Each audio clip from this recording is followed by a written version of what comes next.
Namo Namaha and welcome back. So, as you can probably tell by now, learning Sanskrit is going to require just a bit of memorization. You can always use cheat sheets and apps and notes and paradigm tables and things like that. But the more that you can start to keep in your head, the better you'll eventually become at the language. So we will begin by learning how to decline nouns according to our paradigms.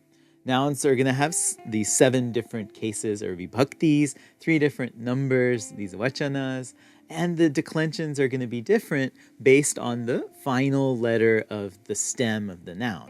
So for each kind of noun stem, we're going to have to learn these 8x3 grids, these paradigms. But we'll start with some of the easier ones. You may not trust me when you may not believe me when I say they're easier, but then we'll work towards the more difficult paradigms as we get further and further along. By far, the most frequently found and most straightforward paradigms are for the masculine and neuter nouns that end in short along with the feminine nouns that end in long a. These are traditionally the first paradigms that everyone learns when they start learning Sanskrit. Also, according to tradition, the most auspicious way to start this is with the names of Lord Rama, the incarnation of Vishnu, the prince of Ayodhya, along with his wife Sita, the A stem, and the word for the book, Bustakam. We're going to recite and memorize these paradigms in a traditional manner, going across row by row, vibhakti by vibhakti, with the singular, the dual, and the plural. The thing to note is that the thing to note when you're starting is where these forms are the same, and we've highlighted them in the paradigms that you'll get in the website. The identical forms here are going to help you in your memorization process because other stems are also going to have these same identical forms. So the first case, the prathama vibhakti the nominative is going to go as follows. Rama, Ramo, Ramaha. Dvitiya, the accusative is Ramam, Ramo, Raman. Notice the repetition of that dual Ramo. Tritiya, the instrumental is Ramena, Ramabhyam, Ramaihi. Chaturthi, the dative is Ramaya, Ramabhyam, Ramebhyah. Panchami, ablative is Ramat, Ramabhyam, Ramebhyah. Notice the dual is going to be exactly the same for cases 3 to 5. The plural, the bahuvachana, is exactly the same for cases 4 and 5. The genitive, the shashti, is Ramasya, Ramayoho, Ramanam. The saptami, the locative, is Rame, Ramayoho, Rameshu. Here too, the dual is the same for 6 and 7. If you keep these identical patterns in mind, it's going to help you when we get to learning other paradigms. They're also going to have the same identical blocks in the big paradigm grid. Last but not least, our vocative, our sambodhana, is how you're going to reach out and call out to Rama for help. Right? Hey Rama, Ramo, Ramaha.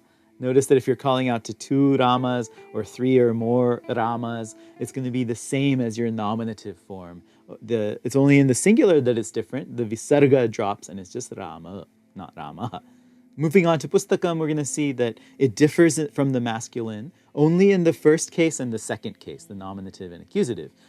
Moreover, these first 2 cases, the nominative and accusative, are exactly identical to each other. This is actually going to be a parallel situation in almost every neuter noun paradigm. It's going to differ from the masculine only in the first 2 cases, nominative and accusative, and they'll be the same. So prathama goes pustakam, pustake, pustakani. Dvitiya is also pustakam, pustake, pustakani. Tritiya is pustakena, pustakabhyam, pustakaihi. Chaturthi is pustakaya, pustakabhyam, pustakebhyah. Panchami, pustakat, pustakabhyam, pustakebhyah. Shashti is pustakasya, pustakayoho, pustakanam. Saptami is pustake, pustakayoho, pustakeshu. And then the sambodhanam. When we want to call out to our book, we say, He pustaka, He pustake, He pustakani. Now, finally, let's turn to our feminine a ending nouns, using Sita, Rama's wife, as the paradigm. Nominative is going to be sita, site, sitaha. Accusative is sitam, site, sitaha.